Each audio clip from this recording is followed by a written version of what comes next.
Hello again, everybody, and welcome to the next of our topics in the Modern America class. This time we're going to be looking at the New Deal, and as I mentioned when we were looking at the Great Depression, those two things they go hand in hand, right, hand in glove. And so what I wanted to do here was not to suggest that these are two distinct separate topics, but that I wanted to treat the Great Depression as an event, kind of give some backgrounds and some contour to that particular period in American history, and then talk about the New Deal as a response to the Great Depression in its own sort of standalone place. But please don't get the sense that this is, well, the Great Depression happened, and then a little bit while after that, the New Deal happened, because they're not separate things. The New Deal happened because of the Great Depression. It is a term that's used to refer to Franklin Roosevelt's administrative and organizational and reform and regulatory policies that were meant to try to reduce the impact of the Great Depression, to correct the economic system, to sort of fix the Great Depression, but also hopefully prevent another similar kind of economic crisis from happening again. So I don't want it to be confusing, but that's kind of how I had this envisioned when I was separating and dividing up these topics. So the New Deal is Franklin Roosevelt's plan to once and for all kind of correct the Great Depression, but also to institute reforms, systemic kinds of reforms in different industries, whereby the government would oversee aspects of the economy to help people during the time of the Great Depression, but then also, ideally, to set up oversight and regulatory systems that would prevent a Great Depression from ever happening again. When Roosevelt takes office in March of 1933, this is arguably the worst part of the Great Depression. Unemployment is skyrocketing. Millions of Americans are struggling to make enough money to pay for rent or utilities or food or medicine. Lots of Americans aren't employed at all.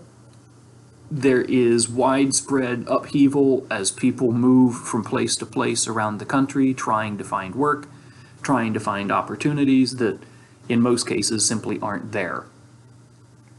And so Roosevelt is elected in 1933 in what was at that time the largest electoral victory in American history. So the election of 1932 is between Franklin Roosevelt, who at that time was serving as governor of New York, versus the sitting president, Herbert Hoover. And Hoover really, in a lot of ways, was faced with a challenge that almost nobody would be able to solve, right?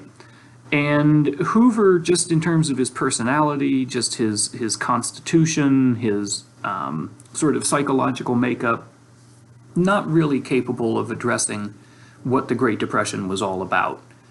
And so he handled it pretty badly. And ideologically, he was very much of the laissez-faire, sort of free market kind of Republican economic approach. And so ideologically, he simply wasn't willing to consider some of the changes and reforms that might have been necessary to make a dent in the Great Depression as it was happening. And so he does, in some ways, maybe even better than we might expect, right? He ends up achieving 40% of the popular vote. And in some cases, this was people who, like today, just vote a particular party, right? You know, I'll be dead in the cold ground before I vote Republican or before I vote Democrat, which probably isn't the best way to approach making political decisions because it blinds the possibility of better options on the other side of the aisle. But in the case of 1932, there were certainly Republicans that voted for Hoover, regardless of his capacity for leadership, regardless of his achievements in office. They voted for him simply because he was the Republican candidate, and there you go. But there were people that were concerned a little bit about Franklin Roosevelt. Roosevelt had been governor of New York for a while before he runs for president in 1932. During the 19-teens and 20s, he had been moving up in the Democratic Party's hierarchy, and so 1932 was really kind of his moment in some respects as far as his position within the party. And his record as governor of New York was fairly solid. He had managed to help run one of the biggest and most complicated states in the United States during certainly one of the worst economic crises in the country's history. And so he was making some national headlines. He was somewhat known nationally because of his earlier work with the party and in Democratic politics. But it was really his record as governor of New York that was going to sort of push him over the top in terms of getting the nomination in 1932. He wins, as you can see, certainly in terms of the Electoral College, in a complete landslide. Believe it or not, he is actually going to win an even bigger landslide in 1936 when he runs for re-election. But we'll get to that towards the latter part of the New Deal material. So one of the things that Roosevelt is saying during his campaign is he promises the American people what he calls a New Deal, right? If you vote for me, I will start a new deal for the American public, right? I promise a new deal for Americans. And he never really came out specifically to say what that included, right? What sort of specific kinds of reforms or changes or improvements or adjustments he was actually going to implement or push for when he got elected, if he got elected. And so he kind of left himself open a little bit in terms of what this was actually going to lead to. But it ends up being based significantly on the economic theories of a guy named John Maynard Keynes. And Keynes is an economist. He's what we would call a macroeconomist, which means he looks at the big picture stuff, right? I'm going to investigate the way that countries interact with each other economically and that kind of thing. He's British. He writes quite a bit of different economic theories that aren't necessarily targeted for the American experience in particular, right? So in other words, it's not as though Keynes is sitting and saying, wow, I'm going to look at what's happening in the United States and I'm going to write about that.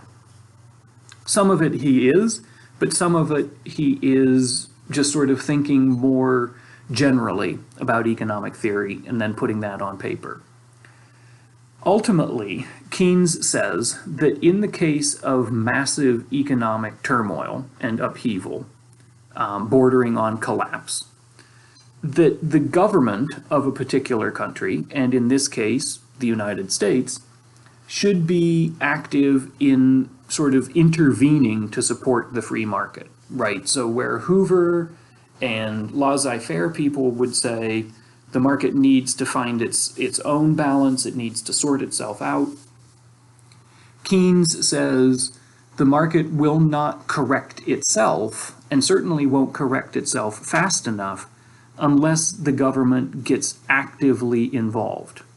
And he says this is the only entity in a large economic system that has the capacity to sort of change the direction of an economic collapse, right? The government of a country is the only agency, the only entity that has the resources necessary to encourage employment, to sort of change monetary policy, to do the various things that can help to jumpstart an economic recovery. So this is going to be the absolute centerpiece of the New Deal, right? And so it's absolutely essential that you sort of understand how this operates, what he is saying, and so on, right? He says that free market capitalism is not going to be sufficient to guarantee a steady and stable economic sort of growth. And certainly when you're in the midst of a depression, the free market is not going to be capable of solving the problems that got the country into that depression in the first place. And he says that the government, if necessary, needs to go into debt in order to spend enough to pull the country out of this kind of an economic crisis. So that really is right at the core of New Deal ideas. Even before Roosevelt is making anything explicit, this is going to be at the center of his and his advisors' understanding of the best way to deal with the Great Depression. The period of the New Deal sometimes gets broken down by historians, at least into the first and second New Deal. There are some historians that have argued, well, you know, we can find a third New Deal and that kind of thing. That starts to get a little bit, you know, picky and narrow. But really, you can fairly clearly see a difference between what's known as the first New Deal and the second New Deal. And roughly speaking, the first New Deal lasts for about a year to about 18 months. So 33, 34, that kind of thing. The second New Deal then runs from about 35 to about 1938. But certainly these aren't hard and fast breakdowns, right? It's not as though we can pull out a calendar and say, well, this is the date to celebrate the birthday of the second New Deal, or that kind of thing, right?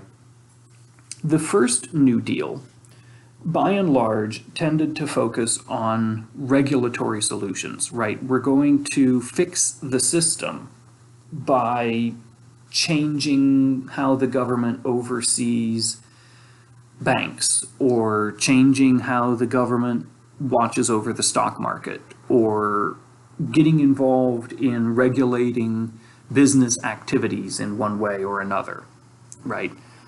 It is an attempt to correct the holes in the economy that caused the Great Depression to start in the first place. The second New Deal, generally speaking, is built around work programs, direct assistance and relief programs, more or less trying to push money into people's pockets so that it can help to reverse that downward spiral that I talked about in the last topic. So in the last topic, I mentioned how if the economy gets into this cycle of firing lots and lots of people, then that means that those people don't have money to go out and buy products from other companies, so those companies have to fire people because they're not going to be making more product. The people that those companies fire then don't have money. They can't go out and buy products from other corporations, and so it just keeps going and going and going. The idea partially of the second New Deal is we're going to pump money into the economy, put money into people's hands that they can then use to go out and buy things. And by buying things, that means that those companies will suddenly need to hire people in order to produce the stuff that people are now buying all of a sudden. And it will reverse that cycle and send it in the opposite direction. So one sort of analogy that I use to kind of explain this, or a metaphor to kind of explain this, is if you think of a motor. Let's say the motor has an oil leak. And the motor then in this case represents the economy as a whole. So the economy has this leak, right? Well, it doesn't make any sense to just keep pouring oil into the motor because it's just going to keep leaking out. So the first New Deal is plugging that leak, right? The first New Deal is fixing the system so that when you start putting the money into that system, it's not going to just bleed out again, right? So the first New Deal is this fixing the system. It's correcting some regulatory kinds of issues or creating new regulations so that when you come to the second New Deal and you start putting money out there into the economy through work programs and direct relief programs and loans to businesses and that kind of thing, that money isn't just going to seep right out the bottom of the economy all over again because those systemic problems are still there. So that's the first and second New Deals.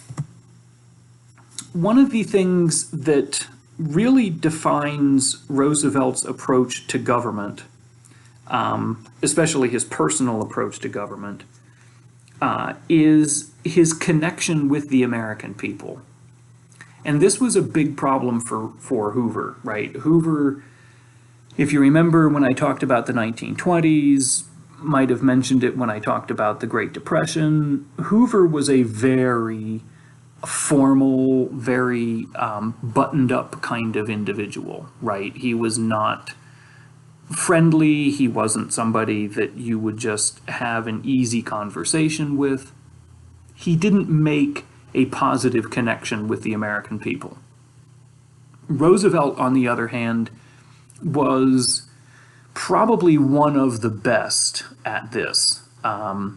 Reagan was really good at this, right? Being able to come across as somebody that had a direct personal kind of a relationship with every individual in the United States. They all perceived that kind of sense of connection, that sense of loyalty, I guess you could say. And one of the ways that Roosevelt achieves this is through regular outreach through the radio to the American public. And these are known as fireside chats. They were fairly regular. It's not as though they happened every week necessarily, but they happened on a fairly regular basis. And he would use them to introduce sort of updates on where things stood with his New Deal programs. He would introduce updates on, later on, updates on where things stood with the American war effort during World War II. Other times, he would use his fireside chats to kind of appeal directly to the public if he wanted support for a particular policy or piece of legislation that he had in mind. Other times he used them just to kind of reassure the public, right? To say, look, I know things are bad. I'll tell you right up front, it's going to be a while before things are better. Things might get worse in the meantime. But he would always say, you know, I've been trying to come up with solutions, and here's what I have in mind.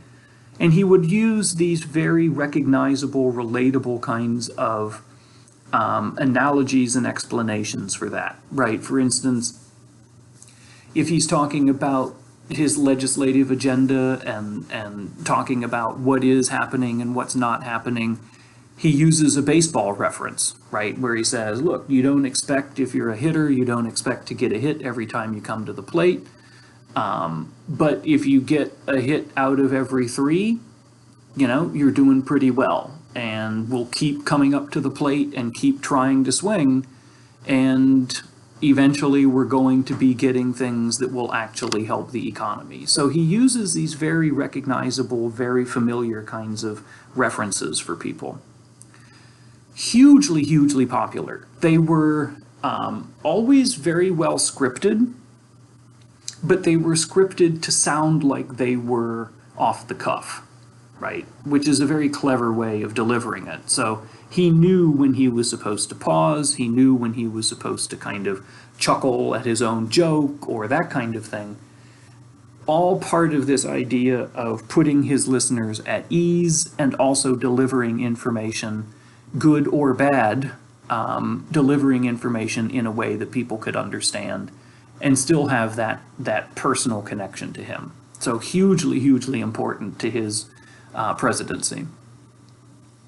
From an administrative standpoint, he had a group of advisors. Some of them change over time, right? Roosevelt is in the White House longer than any other president in history. He gets elected 4 times. He serves about 10 years, 12 years, I'd say, of that total time. And so certainly some of the people that advise him in 1933 aren't going to be around in 1944 or 45. But it is always a collection of well-educated individuals, oftentimes people who were fairly prominent in either the field of law or economics or public policy or that kind of thing. They typically didn't meet together. Some of the brains trust were part of his cabinet. Others were just sort of outside advisors. They didn't necessarily meet together the way the cabinet would. Oftentimes what Roosevelt would do would be he would say, you know, the next challenge that we have to face is stock market reform. And so he would give sort of the broad outlines of what he was looking for to 3 or 4 different people. And he would say, come back to me in a week or maybe less with a plan for how we should consider stock market reform. And he would demand that these people not have contact with each other at all, so that they would each be coming up with their own ideas, their own plans, their own approach, that he could then collect together, pick out the parts that he liked, pick out the parts he didn't like, fuse them into an idea that he would then sort of see through Congress or see through his cabinet or that kind of thing. So it's an interesting approach to governance that works for some presidents. Other people have tried this. Other people are more micromanagers that sort of want to do everything themselves. So it varies how different presidents decide to approach things. This was, in many ways, Roosevelt's approach. And sometimes he would take the advice or the recommendations of his advisors and just not listen to it at all, right? He may have already had his own plan that he decides that he's going to follow through with that regardless of their input. So it varied from time to time. So Roosevelt takes office March 4th, 1933. Literally the next day, he sends Congress his very first piece of New Deal legislation, which is the Emergency Banking Act. I mentioned during the Great Depression material that between 1929 and 1932-33, thousands and thousands of banks have failed. And one of the very first things that Roosevelt believes needs to happen for the recovery of the economy, but also for the reassurance of the American people, is to fix the problems with the banking system. And so the Emergency Banking Act is the very first piece of New Deal legislation that goes into effect. It is intended to shut down every single bank in the country for almost a week. Basically saying, this will give the Treasury Department enough time to go through the books of as many banks as possible to see what exactly happened to them, right? Whether this was a bank that failed, whether it was a bank that didn't, trying to see whether this was a situation where the bank just kind of got caught with its pants down, right? Were they doing everything that they should have? And they just got sucked into the kind of whirlwind of the Great Depression? Or was this a situation where the bank itself had overextended and put itself knowingly in a situation where it would be very difficult to recover?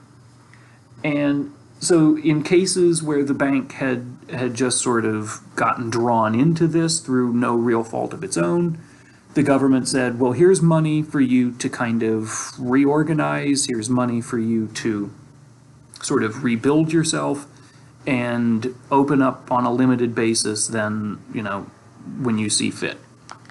In other cases, they would say, we're going to essentially operate your bank for you until we recognize that you understand how to do this properly. And in other cases, it would be, look, this was badly run, and restarting this particular bank might actually do more harm than good. During the period of the bank holiday, the Treasury Department looks over thousands of different bank records. By the end of 1933, banks are beginning to come back online, and within even just the first month, more than $1 billion re-enters the economic system, right? So this is a huge, huge shot in the arm for the American economy. Certainly this isn't going to fix everything, right? The Great Depression lasts all the way through the 1930s with some peaks and valleys here and there. But the Banking Act definitely does help to fix a particularly big problem in the American economy, while at the same time sending the message to the American people that Roosevelt is working on sort of an intentional plan for how to resurrect the economy, as opposed to the kinds of things that Hoover had in mind, which were fairly limited and fairly restrictive in their conception and in their operation. So that's kind of the opening part of the New Deal. What we'll get into in the next session then will be some more of the specific kinds of pieces of legislation that happened during the New Deal right in the center, right? So from 1933 through about 1935, some really, really significant kinds of attempts are being made to fix problems with the economy, to put people back to work, to engage in massive public works programs, all kinds of things happening during the 1930s. So I hope everyone out there is doing really well. Make sure that you're getting in touch with me if you've got questions about anything that I can help with. And I will see everybody shortly.